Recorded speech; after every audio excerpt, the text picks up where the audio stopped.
I called Nikki and I said, you know, it's like our movie, right? We got to go to Bulgaria. We got to go to Italy, Sicily specifically, and we got to go to Greece. And Megan looked at me and she was like, why aren't you a director? And I said to myself, like, dude, I don't care what it takes. You've got to make this movie. Like, now is the time. I just can't wait for the world to see Mimics.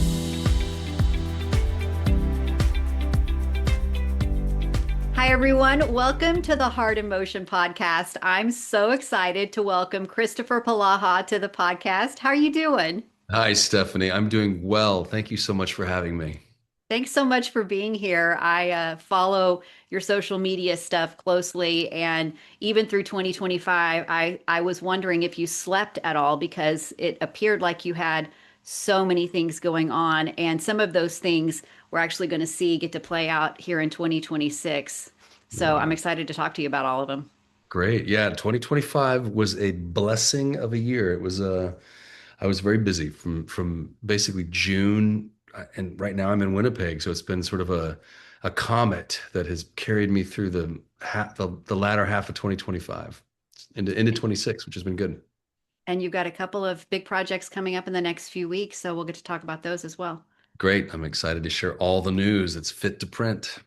So, one of the favorite things I know for fans I guess it was around Thanksgiving weekend, we got to see a Grand Ole Opry Christmas. That was something fun and exciting for us. It was a jam-packed weekend of Hallmark Christmas movies, but then to see that one and it was such an iconic movie. I'm curious what it was like to get involved in that project. Well, Hallmark every year they double down on certain films and they call them tentpole films. And so Biltmore Christmas was a tentpole film. The football movies obviously are tentpole films. And this one, the collaboration with the Opry and it being its 100th year as a radio program, Yeah. it was a really big collaboration for both institutions. So the Opry and Hallmark coming together. Now, a little known story is that Nikki and I had been writing a country music Christmas movie that I pitched to Nikki back in 2020. It was my wife's idea. Okay. And it was this idea of like a guy who, was a big country star, whose wife was a big country star, but she bails out of the business to raise the kids, and their marriage is at an impasse. And it was greenlit by Hallmark. And they paid Nikki and her writing partner to write the script. And so we've been working for years on a country music sort of Christmas. And all of a sudden, I got a call in, I guess, the end of June. And they were like, we've got our movie that we want you to be in. And it's the Grand Ole Opry Christmas. And I called Nikki and they're like, and it's with Nikki DeLoach. And I called Nikki and I said, you know, it's like our movie, right? And she's like, I know, but it's not, and it's different, and it's totally different. And honestly, like, I hate to say better, but ours was about a family falling apart, and this was about a family coming together, and the fact that she got to travel back in time and heal wounds with her father who'd passed. And then for Nikki, there was so much personal, real life closure. And it was beautiful. It was beautiful to witness that happening when art reflects life in a way that is healing. It really makes you understand the power of art. And that was a special movie to be a part of. And then, of course, all of the country music stars that filled the screen, from Brad Paisley to Bill Anderson. It was awesome. It was awesome to be part of that culture. The Opry is its unique thing. Have you ever been? So I've been in Nashville all the time and I've never been. And when I visited with Nikki, I said, "You've sold me." I said, "Next time I go back, I'm going to have to go." I mean, watching the movie, even, which I mean, if that was to help sell the Opry, it worked because I thought, Done. man, Yeah. I felt the magic coming out of the screen, even watching it. I'm like, I got to Yeah. go. It really is a unique place and so unusual because these performers come, these big performers come, and they're treated like the whole culture is like, come on, you're just a part of it. They get paid $400 to perform on the show. So they do it out of Oh the yeah. fact that they're wanting to be a part of something. And so the entire culture of the Opry is very grounded and humble and real. It's nice. That's amazing. I know talking with Nikki, she shared just how much of a personal connection she had to that movie and making it. So I imagine that was pretty powerful. Do you have any? I mean, imagine you going into it, you're like, this is going to be something special. But after the project is done, did you look back and go, here's a pinch me moment that I was like, how did this play out like this? I'm going to be really honest with you, and this, Stephanie, might surprise you. I had no affiliation with the Opry before I got that job. Like you, I had never been. And I Uh-huh. was like, take it or leave it. But my son is a singer and a songwriter, and he chose to go to a school called Belmont in Nashville for about 2 years. Talking about Um, Caleb, right? Caleb, this is Caleb Polaha. And he's now he's going to get his degree. He's going to finish up college real quick at Berkeley School of Music, and he's doing voice. So he transferred over to Berkeley and School of Music, and he writes in this sort of alt country Americana style, and he always has. He loves country music, and he had been to the Opry before. A friend of ours, Carol, took him to go see, and so he had a relationship with the Opry that I wasn't privy to. Yeah. And I wanted him to come and be my assistant just for the week that we shot in the Opry, and really just because I wanted him to talk to musicians. Drew Baldridge is No. Oh incredible yeah. and like Yeah. an incredible mentor. And all of a sudden had this great 45-minute conversation with Caleb and was like, bro, this is what you do, and this is what I did, and this is what you can do. And then Brad Paisley has actually been somebody that has poured into Caleb on repeated occasions at this point. He listened to two of Caleb's songs and was like, brother, you're gonna need a bus. He not with we had nothing to do with this, but he was the performer at our high school's auction one night. They do like a big Yeah. fundraiser. And Yeah. Brad Paisley played. And so Caleb and Brad talked afterwards and again was so kind to him. And so that week he's just been a really gracious sort of giant for Caleb to stand upon his shoulders. Like he's just somebody who's making it, he's Caleb is absolutely having to work for everything he gets, but the conversations are happening and he's somebody who is pointing Caleb in certain directions. And so I just thought that the Opry would be a cool experience for Caleb. What I didn't realize was that like Nikki's character in the movie, he didn't want to step in the circle. He Mm. was like, that's special, and I want to earn that. Mhm. And the first night we were in the Opry together, he was doing all the mingling and talking, and we watched all the performers thing. And then the second night was really just Nikki and I doing performances, and so it wasn't as interesting for him to sit and watch. And he's like, you know what, Daddy, I'm gonna go write a song. And so he went and wrote a song in the Opry that he's like, maybe one day I'll get to play it on this stage. So for me to sort of build bridges into the Opry for Caleb Yeah. was everything. And that was the pinch me moment where I was like, oh, well, maybe my son, who's now been in the dressing rooms and walked the halls and stood on the stage, not in the circle, but who's spent a chunk of time now in the Opry and experiencing what that culture is, maybe that'll just sort of help him get there quicker. Yeah. And as a daddy, it's like if I sold tires, I'd want to give my kids the tire shop. It's just I Oh happen to yeah. be in Oh yeah. entertainment, and so Yeah. you know, it's if I can help them out, that's what I'm going to try to do. That's amazing. And you know what? Maybe you'll be back there one day listening to him play, right? And That's the sing. hope. Yeah, Yeah. yeah, Yeah. yeah, It's yeah. crazy. You never know, how things play out. You may be there for a movie and then all of these other things happen at the same Right. time. Right. All these relationships Yeah. and it really is, I love how life works like that. Yeah. It's funny. I have been so busy that I missed all of the press for the Grand Ole Opry. I was supposed to be at the Thanksgiving Day parade with Yeah. Nikki. I was supposed to Yeah. do all of and I just missed all of it because I'm up in Winnipeg working. Yeah. And so this is the first time I've actually had a chance to share that story, Oh, good. No, which that's is cool. awesome. That's Yeah. pretty cool. Yeah. Well, and for those that are watching this, you've got, which we'll talk here in a little bit about it, you've got a new Hallmark coming out on the 31st, but on the 30th, they're going to be showing on Hallmark A Grand Ole Opry Christmas again. Oh, So, are they of course, really? people can watch it on Hallmark Plus now, but those that I'm going to haven't say this. seen I'm going it, to say this. I'm going to say this as kindly as I can. My storyline was chopped to pieces for the broadcast because it has to make room for commercials.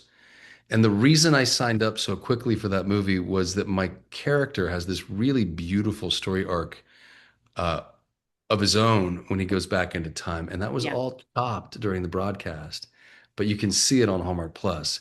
So I'm like, go watch it on Hallmark Plus because it's better. It's a better story for my There guy. you go. But there's this really beautiful moment with his grandmother and him seeing himself, and it's sweet. Is that the flower shop scene? Yeah. I got to tell you something. So I have on my notes here one line, favorite moments. And what do I have? Flower shop scene right See, there. and nobody, if you've only watched the broadcast version, you haven't seen that. It's oh my gosh. So I watched it on Hallmark Plus because I've seen it, and that is the scene that I wrote down in my notes. Yeah, it's sweet. Thank you. Okay. Well, if you watch it on Hallmark Plus, you're going to see it. You can see it on Hallmark Channel on the 30th, but definitely people are going to want to watch the movie. So that's so Yeah, cool to talk about that. good. Good. You've Yeah. got something else that you worked on in 2025, which we're going to have an opportunity to maybe see in February. You've got a crazy something going on behind you there. Yeah, Uh, what is this, what Stephanie? is that? What is this creepy? Why is a grown man hanging out with a creepy little doll? So So, that guy's talk name is about that. Flint. You've got a project called Mimics that I'm excited to hear about. Thank you for asking. Yeah, so Mimics is my directorial debut. It is something that I've had the dream to make ever since I mean, it was the summer of 1994 when I decided to go to NYU. I knew that I wanted to be a filmmaker and I wanted to make movies, and I knew my way into movies was going to be through acting. And I wrote my first script back in 2004 while I was filming North Shore. Yeah. And it was called Biggest Little City. And so I always had the dream and the ambition of going back to my hometown of Reno, Nevada to film. And it became a really hard dream to realize because I would start to pursue it and then I would get a job on a show and I'd be gone for a year and then a year would go by. And then I'd have a little window of time, I'd start to pursue it again, and then another job would take me away. And it was just kind of always, and then I outgrew the role. I aged out of the role that I wrote myself because it was for a young man. I was like, I'm Yeah. too old to play this part now, and I Yeah. can't. So I literally, this movie that I wrote for myself became obsolete. And during the pandemic, a friend of mine, a guy named Mark Oakley, who I went to elementary school with, so I've known Mark since first grade. He reached out and he said, "Hey, I have an idea for a script. I'd love to send it to you." And I said, "What's the idea?" I said, "You got a story you want to tell? What's the idea?" And he pitched me this idea about a doll and about a da da da da da. And I was like, "All Yeah. right, that's, whatever. But the only way I'm going to know if it works is if you're willing to actually write the script." Yeah. And so he did on spec. He wrote a spec script and he turned in about 4 months later a 165-page script, which when I read it, I was like, man, I don't know how you did this, but you actually did it. Now, I don't think I'm not interested in being in the movie, but I think I can help you produce this and get this Mm-hmm. made. And I said, if Mm-hmm. you'll take notes and if you'll make amendments on the script, like I think we can do something here. So from 2020 until 2024, or yeah, 2024, Mark and I just went back and forth with this script, and I would give him notes, and he'd make the changes, and then he'd give a new script, and I'd read it, make notes, and this, and that was about a 3 month volley. So every 3 months, I'd get a new draft, I'd give him notes, he'd get busy for another 3 months, he'd kick it back, I'd read the notes, and I wasn't just giving him busy work; it was all to really condense the story and to bring the script and to make it as good as possible. And then I kind of got a little, I guess, insecure and was like, am I sending, Mark on a fool's errand? And I had a friend who read for the Blacklist or who Okay. reads for the Blacklist, which is a thing in Hollywood that, there's these different scripts that will be read and they'll get ranked. And if you end up on the Blacklist, it's a good thing for your script. And he read it. And to my sort of satisfaction, he said, dude, you are sitting on a good script. And he's like, it's actually really tight. And Act One works and it moves into here and here's here. He's like, this is what I would do to make it stronger. Pop, pop, pop, pop, pop, pop, pop. And we got those notes and Mark went and made them. And he's doing all of this for free. So he's just Wow. putting all of this equity and sweat labor into something with the hopes of it happening. Well, then, of course, the strike happens. And Yeah. now we're in 2023. And I haven't worked since Christmas. No, no, I'd worked. I did Biltmore Christmas and I did The Shift in the beginning, and then all of a sudden the strike happened. So I hadn't worked since February, And I was okay, but we were, it's like you got to work. I've Yeah. got a family to provide for, and so Yeah. money has to come in. And Mark called me. It was August. I was in Florida, and he said, "Hey, man, is there anything happening with the script?" And I was about to say to him, because I really was just kind of, I felt like I was selling him a pipe dream because I Okay. had like four ideas that I wanted to produce, and there was a lot of talking and very little action. And I'd never produced anything. I'd never directed a movie. And I kind of was just like, I was pushing myself up this sort of like mountain and meanwhile dragging Mark with me and really what felt like false hope. Yeah. And I was about to tell him like, dude, it's Savior. You did a great job. The script is good. Somebody like I'll keep an eye out for people who are looking for scripts. I was about to cut it off and let it go. And something took a hold of me in that phone call. And instead of saying those words, which I was literally about to say, I said, Mark, do you have a rich friend? Do you know anybody with deep pockets that would want to give us a development fund? And he's like, what do you mean? And I said, we need like $50,000. And I said, with 50,000 bucks, I can pay you. I can pay myself. I can travel. We can try to raise money. It's a difference when I'm on in person versus like over a phone call. Because it's easy. If I called you and said, "Hey, Stephanie, would you like to invest $100,000 in a film?" On a phone call, it's very easy for you to be like, "Not my bag." But Yeah. if I'm there with Face you to and face. I'm You got face it. to face with you, and you're like, and I'm like, I know, I know how you feel, and I can just. And Yeah. so the minute we got this development fund, which is a guy named Ricardo Valerdi, and here's, I don't talk about this part of the story a lot, but I will with you. Let me pull the picture up before I get to the story. So we get a development fund from Ricardo for $50,000. He says yes to us in September, basically. So it's a pretty quick turnaround. And with that, I'm able to pay Mark and do all the things that I said. And we get our first wire of 25K in October, like the beginning of October. So money has come in Okay. and Mark has been paid. Immediately I was like, that's yours. Yeah. This is your pile. I'll Yeah. take five and you take 20 and go and, pay for everything that you need to pay. And then like 2 weeks later, Mark's dad dies. But in those 2 weeks, Mark's dad learns that Mark's script is he's gotten paid as a screenwriter. His buddy from Hollywood's wanting to produce this movie. Like the movie's going to get made. So Mark's dad knows that this is happening. And then Mark's dad dies. And then I show up a week later for a Wow. foundation thing. And Yeah. Mark and I take this picture. And now this photograph was taken by a guy named David Hessemer. And for some reason, David Hessemer dated it. And I didn't know this at first, but I had to do some digging. But he dated it October 25, 2025. And this picture was taken in October 2023. Okay. So every day I open my phone, the very last photograph is this one. That one. And it doesn't matter what picture I take, I open my phone and Mark's looking at me.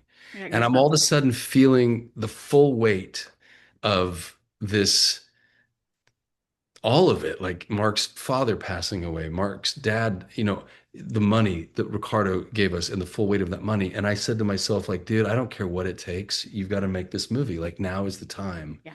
It's now. And Mark's daily reminder in that picture, it was almost like God just being like, hey, I don't Yeah. know how or why it happened, Mm-hmm. Mm-hmm. but we got our second wire in December, the beginning of December of 2023. I took that money. I flew to Reno in February. I made a phone call that day and I said, hey, there's a guy named Gene. And I said, hey, Gene, I need to meet with you. And I said I could be there February. He's like, So I sat down with Gene at lunch. I pitched him what the movie was. He didn't even read it. He's known me since I was 15. I killed a rattlesnake for him. And he hired me every summer. He runs a casino in Reno. And he hired me to install refrigerators. He hired me to be valet, to be a bus boy in one of the restaurants. I mean, you name it, I did the work there. I worked in the kitchens. Um, and his wife loved my work on Hallmark. She was like, you're my favorite guy on Hallmark. And Gene was like, I don't even need to read the script. How much do you need? And I needed to raise $950,000. And he said, okay, I'll give you X amount. And he said, I'm first money in.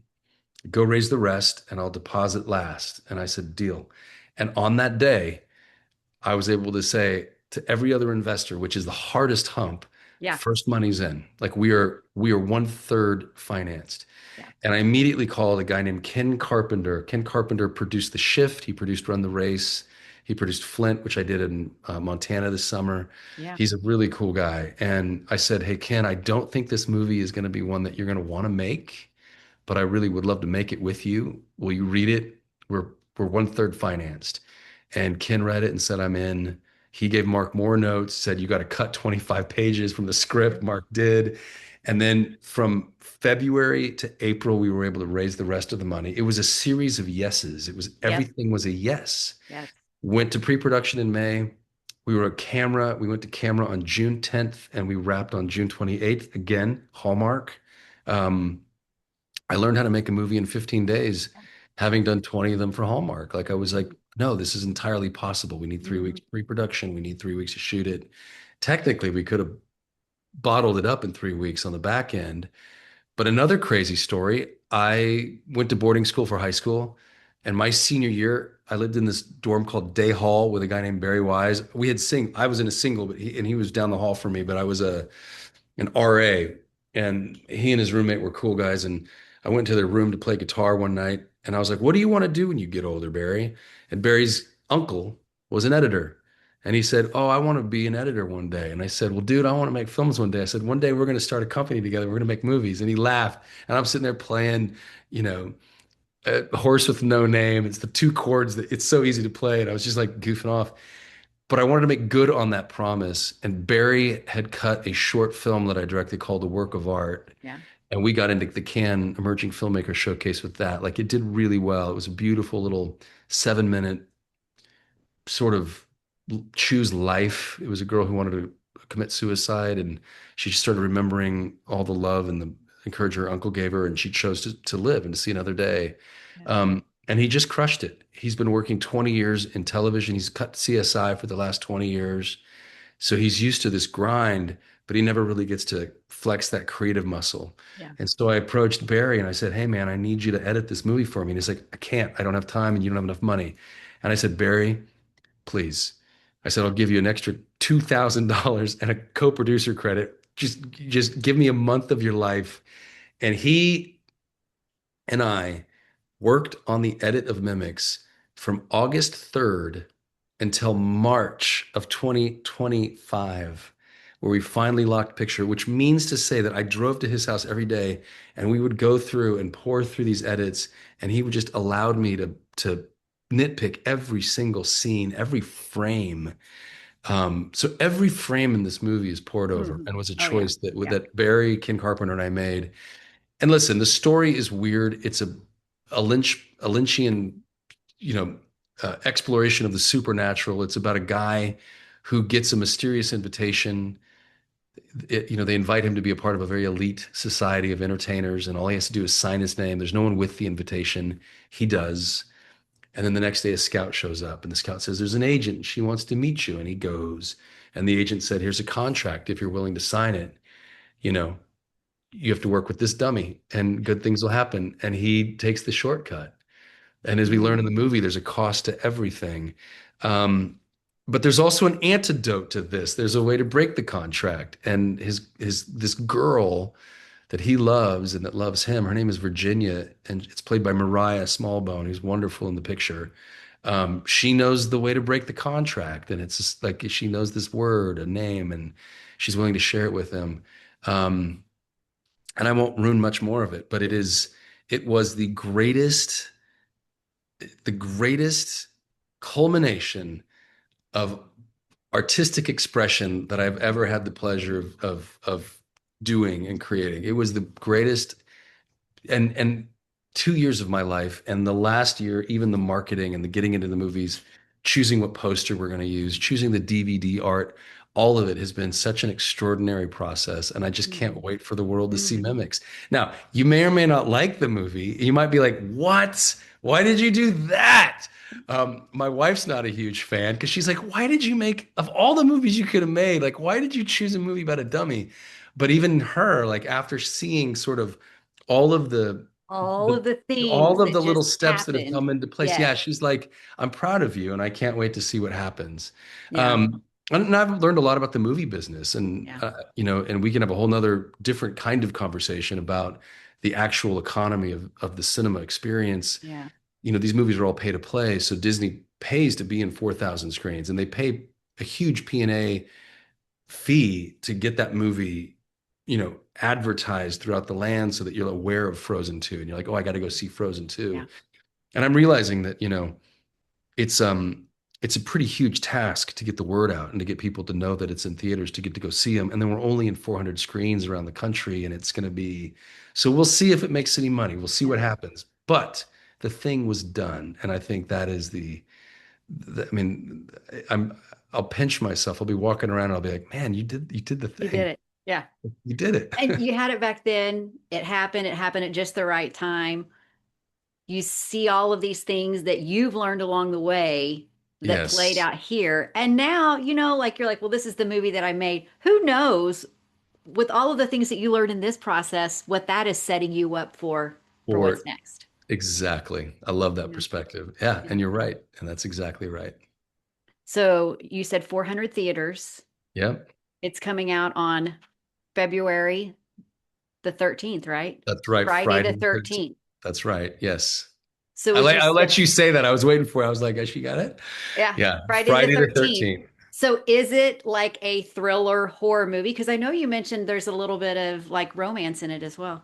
Yeah, I hesitate to use the word horror because that makes you think of gore and it makes you Yeah. think of It, violence. it And it's gone so far the other way. I totally get that. Yeah. yeah, and I always felt like, I mean, I've famously did interviews where I was like, I'll never do a horror picture because I Yeah. really do feel like what we put into our head is the same as what we put into our body. Like Yeah. what you eat is what you become, and what you watch is what you Totally become. What agree. you Yep. read is what you become. Yeah. And I feel like sometimes those scary movies are like portals of evil that open up some dark door, and some demonic energy enters your house, and you're like, ah, and then you have I'm with nightmares you. and fear. So I'm not an advocate for those kinds of movies. Yeah. That's why Julianne was like, I'm so confused, like why you did this. But what I wanted to do, I wanted to tell a story about the power of the name of Jesus. Yeah. And if you don't show the ailment, you can't show the cure. Oh, that's so good.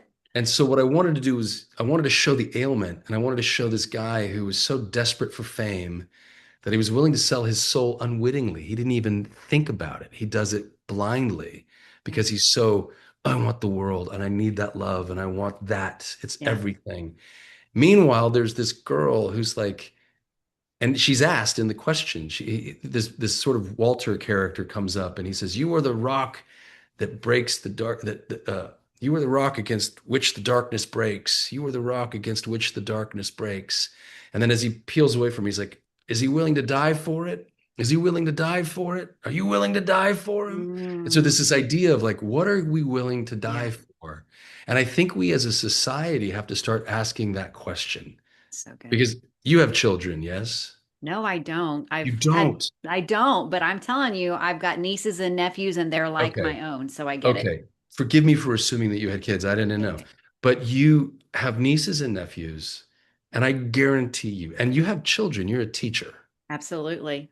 And I guarantee you that if a gun, and I'm sorry to go so dark in this interview, but like if Yeah. a gunman were to enter your classroom, Yeah. you would put yourself in harm's Yeah. way Absolutely. for Every those time. children Every without time. question, without giving Yeah. a second thought.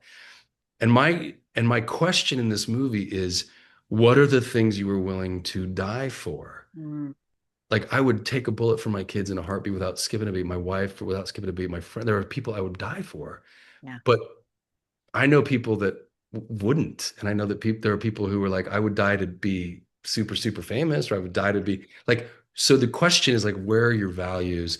And I wanted to make a movie that you could walk away from and feel a little bit challenged Yeah. morally, then also just really entertained along the Hmm. way. And it was Hmm. important for me to make a really entertaining movie, that's not heavy and not drenched in any kind of preaching or any kind of like heavy spiritual stuff, but like Mhm. also I do imitations with a dummy. And so there's like this weird, so yeah, it's a little spooky. There's a love story involved and there's some humor in it. So yeah, it's a weird little kind of movie. Yeah. But knowing the amount of the labor of love that you've put into it and just I'm going for that, you know. So 400 theaters Yeah. across the US. So everybody just needs to look up and see where's the closest location to go Yeah, check it out. unfortunately, I guess that's the way that it works when you're our size of a picture. But I am Is like it I one of those that after theater that it will show up it'll be somewhere streaming. streaming? Yeah, yeah, but I'm trying not But to go see it in because I the need theater yeah. if you can. Well, here's the truth of Sure. the matter. If we do well in week one, That's we it. will Yeah. hold and we go to week two, and then in week two we would expand and we would grow, and so More we would go market. yeah Right. to like 1,000 theaters, Yeah. and then if we could hold that weekend, then we would go even further and longer. So the idea of you really got to vote with your pocketbook on movies. And Yeah. if you really want to see the kinds of movies, like people were complaining about new IP. They're like, there's no new IP coming out of Hollywood. There's no new ideas. It's all remakes. It's all the same.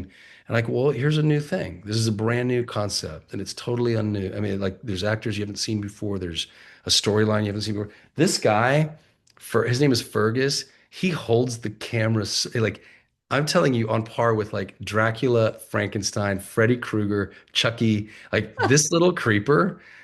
And it's weird. The minute he comes on screen, you're like, all right, I'm in. I'm in. I'm in. I Yeah. like him.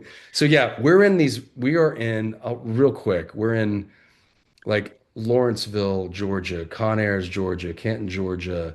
We're in Bakersfield, California. We're in Winchester, Ohio, Charlotte, North Carolina, Honolulu, Hawaii. I mean, we're all over the place. Um, Get on a plane, go to Hawaii, everybody, and So, watch the so movie while you're yeah, there. take a road trip, go see Mimics on Friday on Valentine's Day. There you go. That is so cool. What a cool story. It's yeah, that's amazing.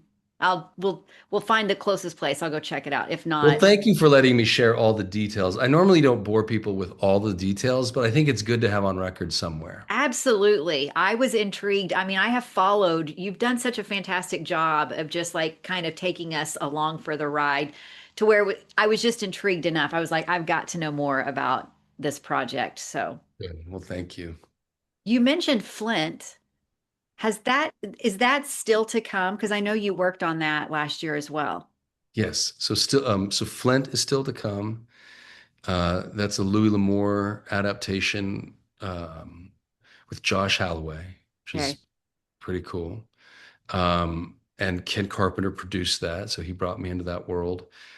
Fun, just Yeah. really, really cool. In fact, Ken just sent me I'm showing you all my pictures today. Um, Ken showed me a picture today. I always wondered how to say his name too, because my grandfather growing up read every Louis L'Amour book you could read. Louis Got it. L'Amour. Look at that Yeah. guy. Yeah. So that's Looky me, there. and yeah, that's me and Flint looking pretty Wow. different.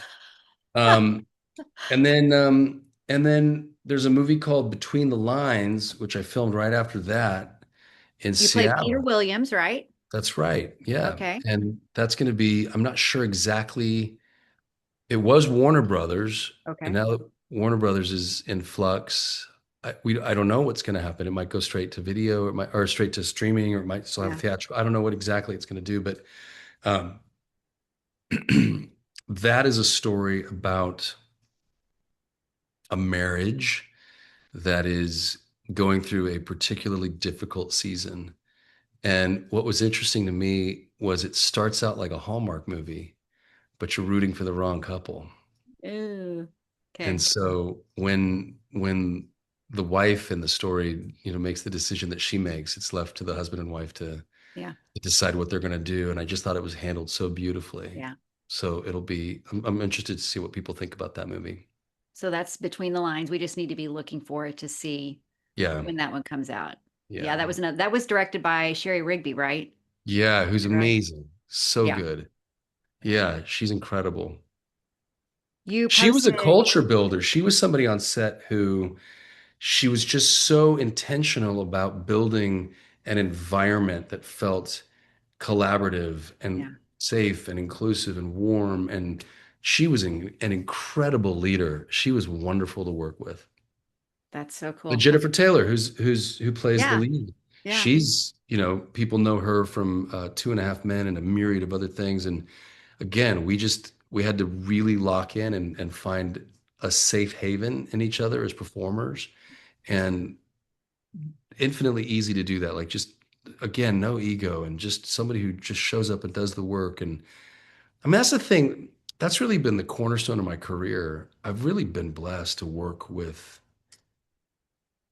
just exceptional people. Even on American Hostage right now, I'm working mostly with Giovanni Ribisi, who's not only a phenomenal actor. I mean, he's a master at the craft of acting.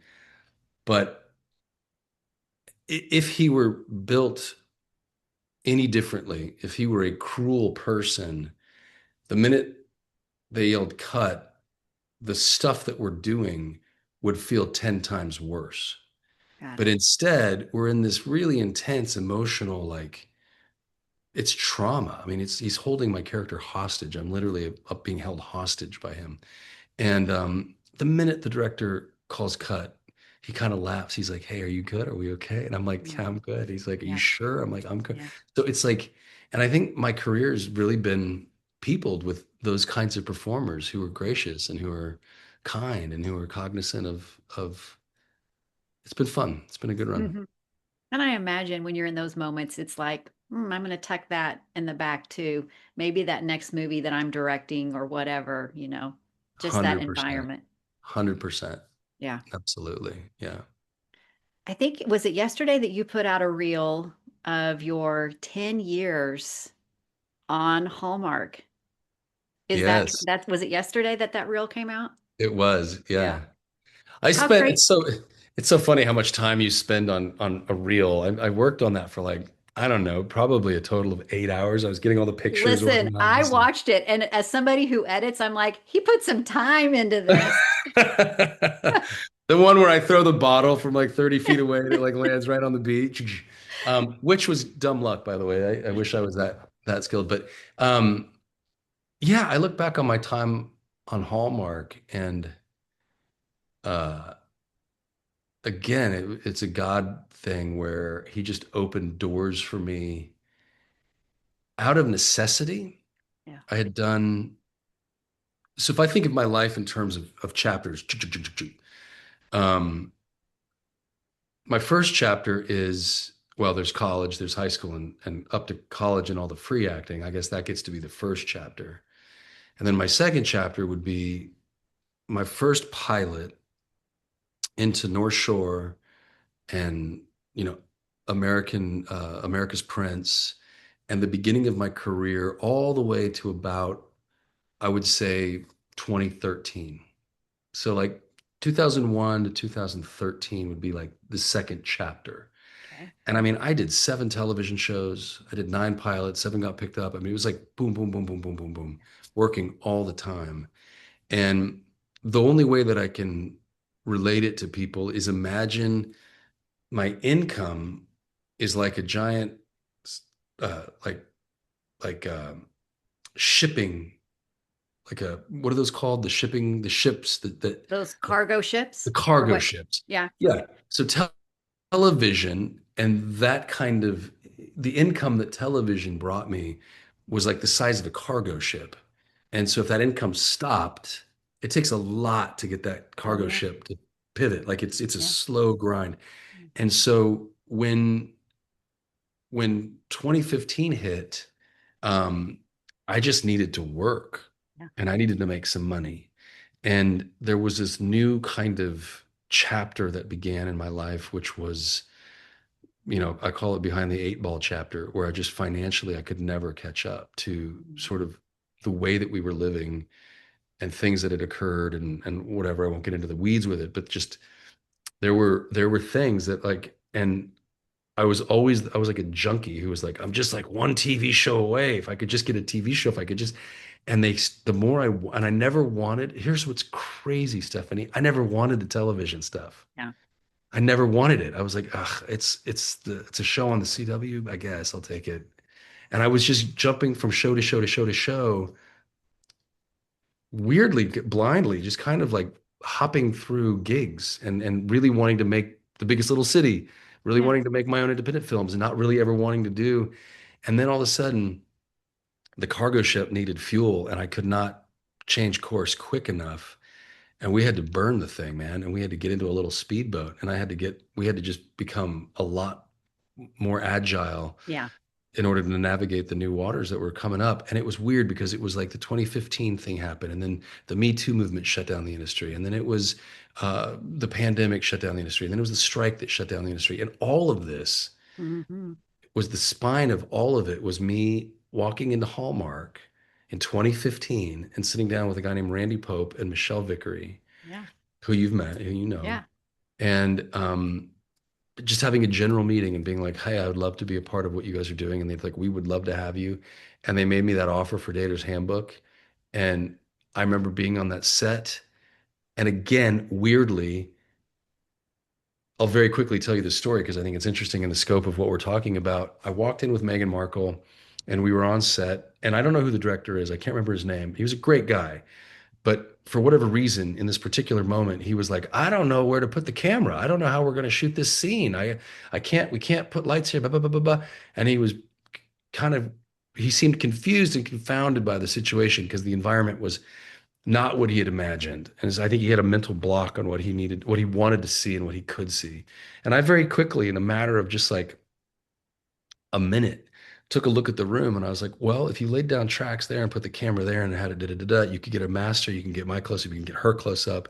And then if you want to do another one back there, you could put one through the window and you could get a cool little. And Megan looked at me and she was like, "Why aren't you a director?" Hmm. And I was like, "What do you mean?" And she's like, I would act for you in a heartbeat." She's like, "You should be a director." And the director took he was like, "Yeah, you're right." And that's what they did. And that's how they shot it.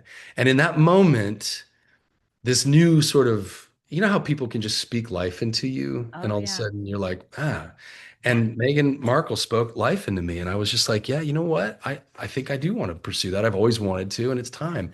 And Yeah. so weirdly, the hallmark of it all, the necessity to work to make money to support my family led to this job, which led to the other one, which led to this beautiful, the Mystery 101 cycle and Yeah. all of it. Like it was this beautiful, just chapter of my life that is also coupled with a lot of financial insecurity and hardship and all the things of the flux of, but meanwhile this thing was building and every step was being made and all of it was leading to what I think is now this new chapter, which I'm excited to start. I don't know what's going to happen in it, but I can feel the closure of this last little bit as we start this new year and new chapter and the movie coming out. And so it's exciting. It's my season of elevation, I think, is what it's feeling like. So we'll see.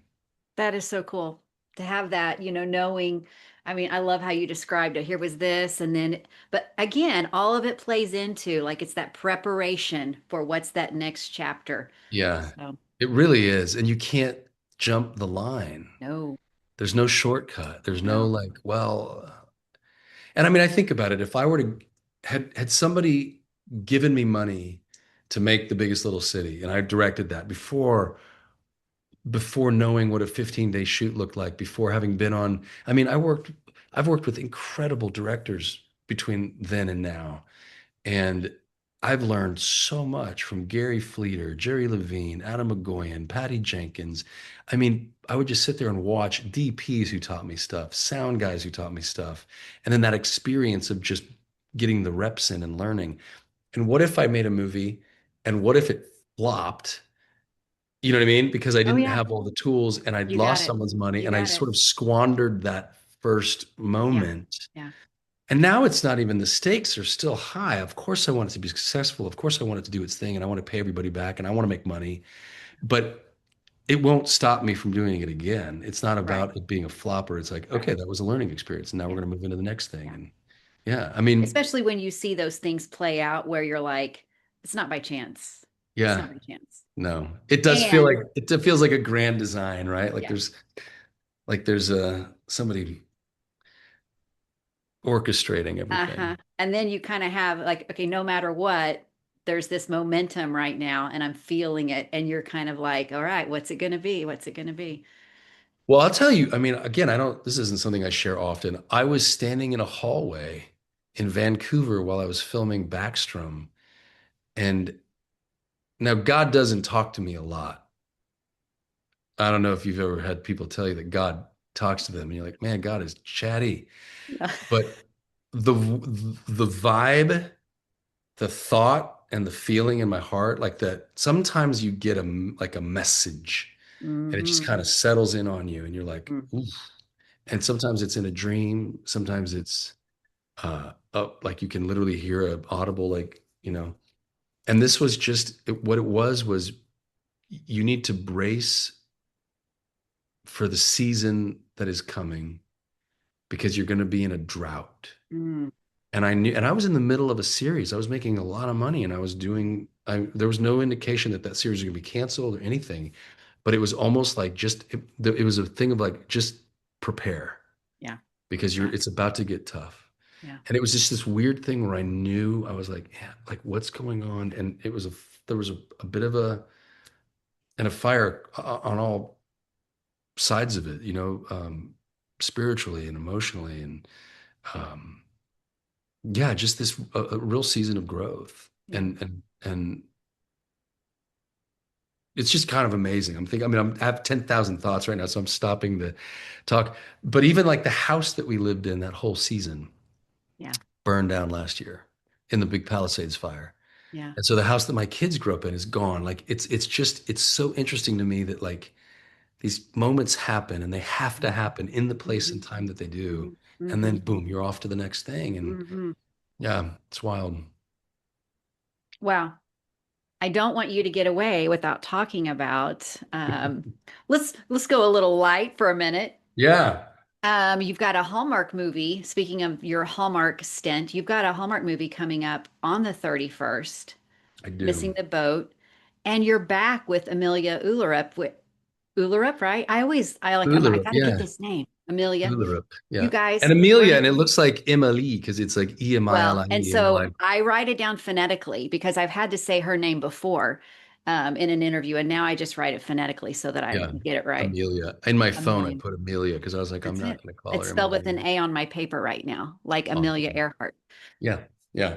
You She guys, is, she's incredible. She's so much fun to work with. We worked together in Hearts of 10 Christmas years ago, right? 10 years ago, Yeah. literally 10 years ago, 2016. Um, and we got to go to Bulgaria. We got to go to Italy, Sicily specifically, and we got to go to Greece. For And it this was movie, you did all of that for Missing the Boat. for missing the boat. And we took the same crew, so it was a Bulgarian crew, and we all flew to Sicily together. And we did a couple of days in Sicily, and then we all flew to Greece together, a couple of days in Thessaloniki, and then we all flew back. Well, they flew back to Bulgaria, and she went to Denmark, and I went to LA. Um, and it is a really fun movie. I've The seen guy a who, picture with you it's, on a donkey with a string, and I think, is it a hot dog on the front of it? there's a carrot. It looked like a hot dog. I'm like, Yeah. what is he Why doing? is why is he doing a hot dog? No, it was a carrot for the donkey. Um, McLean Nelson. Have you ever interviewed McLean Nelson? No. He's Need to somebody that get you him should have on on. the show. He's great. He wrote it and he directed it, and he is a Okay. wonderful director. He cares, man, he cares so much about it just being right. And he wrote something very, very funny. And it's like Lucille Ball, broad, huge. Oh yeah. We're talking big. And Yeah. I don't think we've seen it on Hallmark yet. So he keeps pushing the They've boundaries a really little bit. been allowing more and more of that comedy in the rom-com, and hey, it's working. It's working. People want to Yeah, laugh. They yeah. want to fall in love and they want to laugh.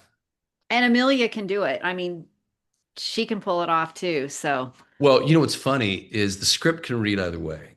The yeah, script can read, we're just making a Hallmark movie, or the script can read, if you know McLean, it can read, well, this is going to be very funny, and yeah, he wants beats built in and get physical, and he's an improviser. He does a lot of yeah, improvising, like improv groups and stuff. And so he's somebody who, when you're on set, he wants to be like, yeah, like let's play with it a little bit and let's build yeah. stuff.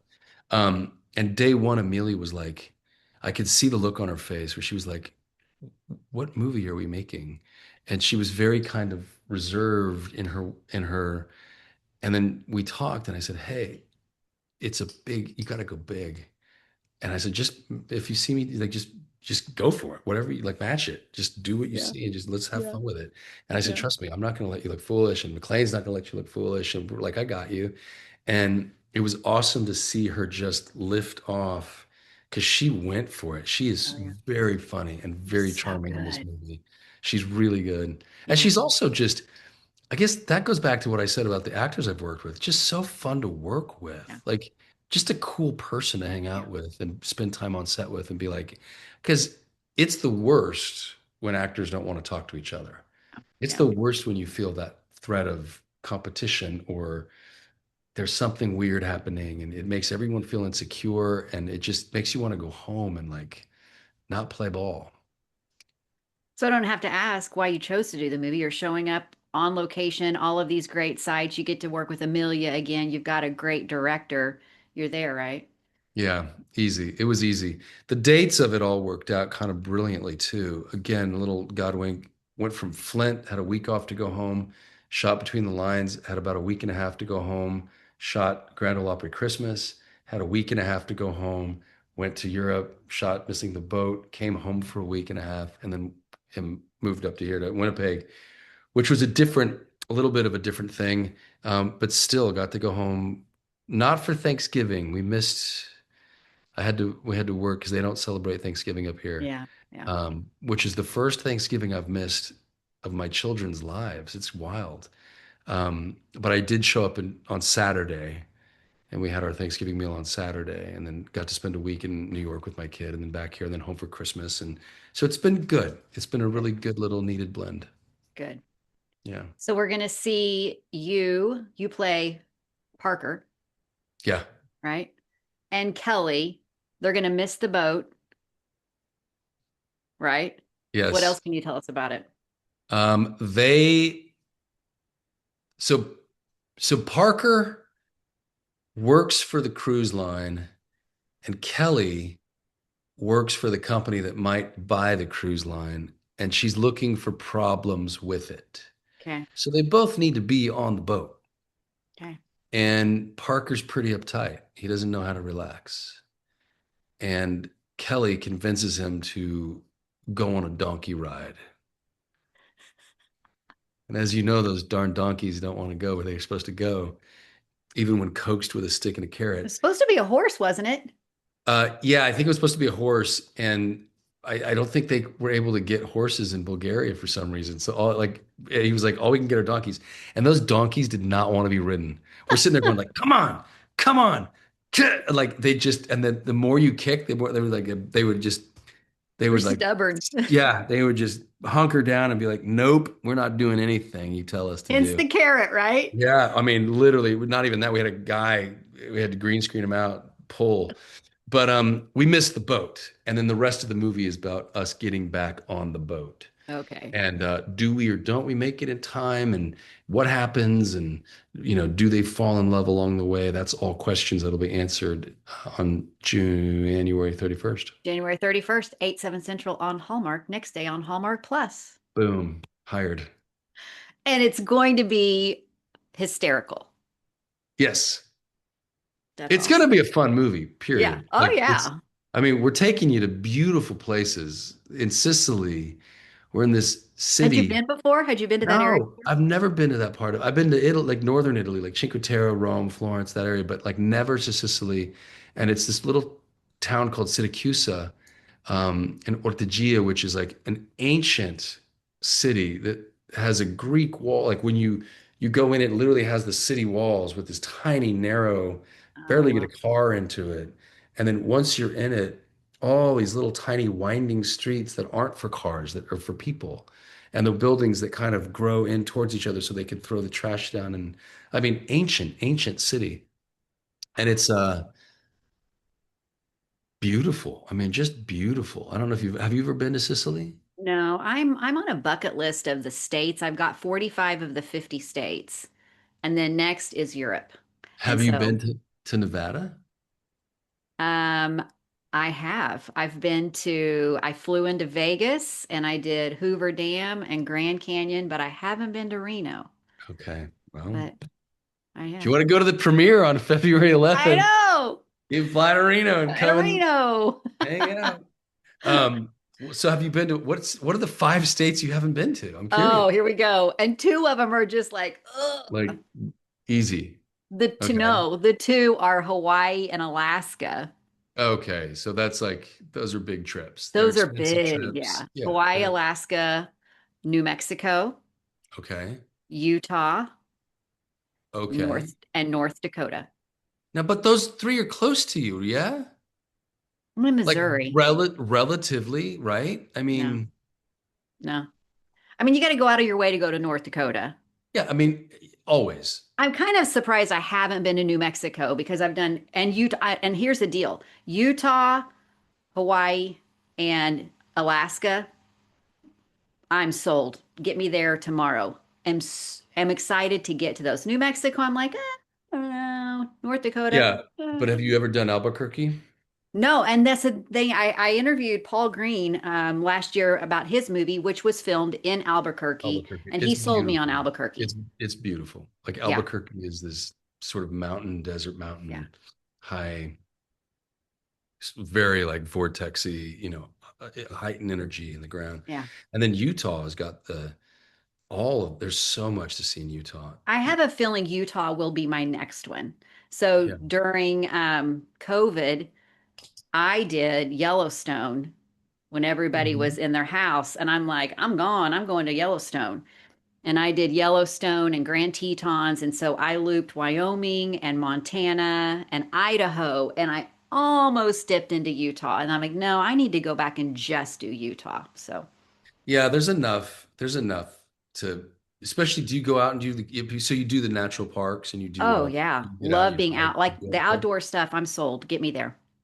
Question for you. How great was Yellowstone? It was great in 2020 when there was like hardly anybody there. I loved Yellowstone, but I loved Grand Tetons too. Yeah, the Grand Tetons was beautiful. But I That's what did we did. Beartooth Highway. Have you ever driven Beartooth Highway? I feel like I have because is Beartooth the one that goes through Grand Teton into the bottom of Yellowstone from Wyoming? So Beartooth will get you from Wyoming into Montana, Yes. and it's way up, and you're doing all of these cutbacks and stuff. Yeah. Yeah. But what was so amazing, it's one of the highlights of any trip I've ever taken. We had timed it that we went through Beartooth Highway and landed down in Red Lodge, Montana at like 6 o'clock in the evening on the 4th of July. Oh, And it wow. drove us right into Main Street, which is shut down. There's American flags everywhere. People are just out getting ready for the 4th. And I was like, this is cool. And we pulled the car in, went and got some really good dinner, and just sat out on Main Street with everybody and watched the fireworks in Red Lodge, Montana. It was That's amazing. We have a pretty very awesome. similar story because I was in Wyoming for the 4th of July last year. Yeah.